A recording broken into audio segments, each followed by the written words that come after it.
People in India are furious. In fact, someone sent me a message at 5 a.m. this morning with that comment. And Ambassador Vohra was live with us at 6 in the morning. First question that was asked to him, what do you think of this Navarro guy? Because, you know, he's gone crazy. He hasn't. Ambassador Vohra. I want to go to Ambassador Vohra. Listen to a diplomat's perspective, sir. Nobody speaks that language. Sir, he's not speaking as Peter Navarro, a private citizen. He's the trade advisor. For God's sake, there has to be some seriousness. Ambassador Vohra. Sir, you're absolutely right. We can't dismiss this as Mr. Bizarro, sorry, not Bizarro, whatever his name is, the rantings of a demented fellow. But let me just put it to you that talking about the Boston Brahmins in New England were the people who funded universities like Harvard, etc., the very rich elite. It played a great role in America.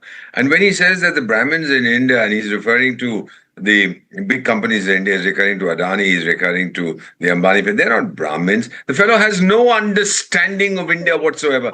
May I suggest to him, sir, and I'd be delighted if our young lady from the United States conveys this to Mr. Bizarro.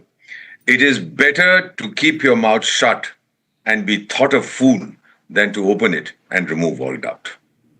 So if I may add on to this, what I want to say is that even if we give Mr. Navarro the benefit of the doubt in the situation, which we don't, I still urge him heavily to engage with American Hindu diaspora members, like organizations like Hindu Action, that actually can help him get his facts straight. Of course, his comment was totally off, but what it shows is the deep infiltration by these left-wing groups like Equality Labs and the Soros-backed elements. Yes. That's one part of this film called Cascade, The Untold Story. This specifically is, this Cascade, The Untold Story is a chronicle of facts. It's a documentary of record with no speculative elements. It talks about how the California Civil Rights Department, the CRD, they are... David wants to come in. Adele, what are you saying, Adele? Come on.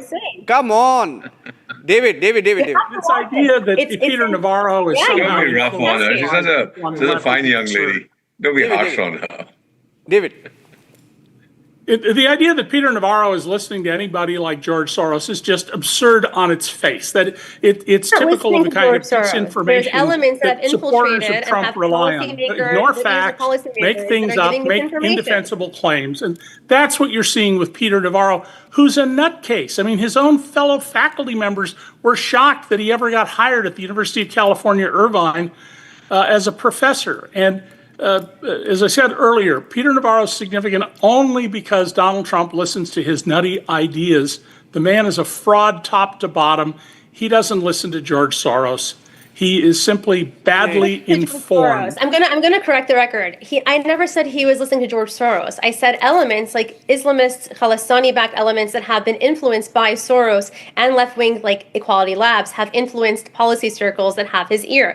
That's why I want to say. But I thought Trump is fighting Soros, right? Isn't it? Hindus are being targeted. Wasn't Trump fighting Soros last I checked? And they're One second. What am I missing?